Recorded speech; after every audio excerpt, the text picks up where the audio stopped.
अयोध्या में बधाई बज रही है। रामलला के जन्मोत्सव के लिए भव्य अयोध्या सजी हुई है, उत्सव का माहौल है, सभी की निगाहें राम जन्मभूमि पर है। लेकिन हम उस मंदिर में इस वक्त हैं जहां पर भगवान का नामकरण हुआ था, रामलला देवस्थानम। और स्वामी राघवाचार्य जी महाराज के पास हम आए हैं। महाराज जी, सबसे पहले तो इस स्थान के बारे में आप बताएं। अयोध्या जो अयोध्या का स्वरूप है, अयोध्या धाम में 148 पवित्र तीर्थ हैं, जिसके अंतर्गत अनेक कुंड, अनेक पवित्र स्थल और भगवान के मंदिर हैं।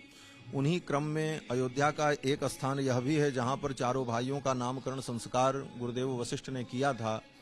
वशिष्ठ परम प्रीतो नामानि कुरुते तदा। तो ऐसा पवित्र स्थान श्री रामलला सदन देवस्थान है और यहाँ भी भगवान की बधाई गाई जा रही है, भगवान का जन्म महोत्सव मनाया जा रहा है।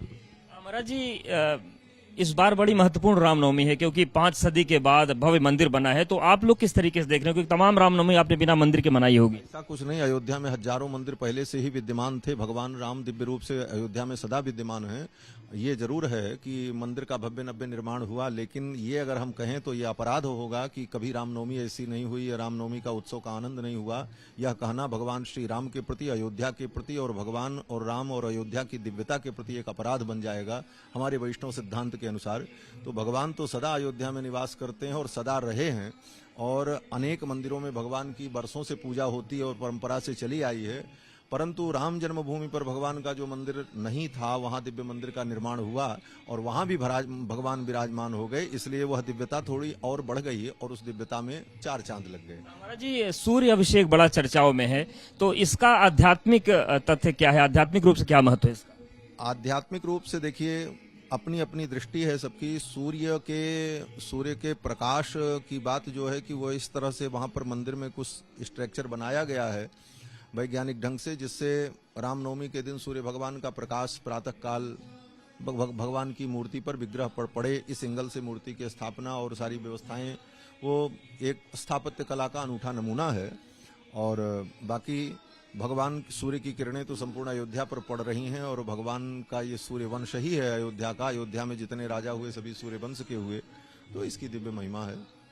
जी, आखिरी प्रश्न ये कि रामनवमी के मौके पर अयोध्या में आना, भगवान का दर्शन करना, सरयू स्नान का क्या ज्यादा महत्व है? रामनवमी के दिन अयोध्या में आने का मतलब है 68 करोड़ तीर्थों में जाने का फल प्राप्त होता है। जही दिन राम जन्म श्रुति गावई, तीरथ सकल तहाँ चली आवई। जिस दिन राम जन्म महोत्सव होता है उस दिन 68 करोड़ तीर्थ अयोध्या में रहते हैं और सरयू में रहते हैं। सरयू स्नान का महत्व है और भगवान श्री राम की पूजा और दर्शन का।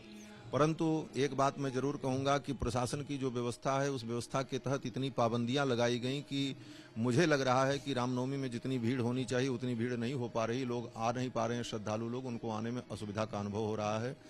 लेकिन अद्भुत है रामनवमी, श्रद्धालु लोग जो आते हैं उनको आने की सुविधा दी जाए और किसी भी प्रकार से व्यवस्था, सुरक्षा व्यवस्था भी बनी रहे और इसके साथ साथ श्रद्धालुओं को अयोध्या में आने का अवसर भी मिले।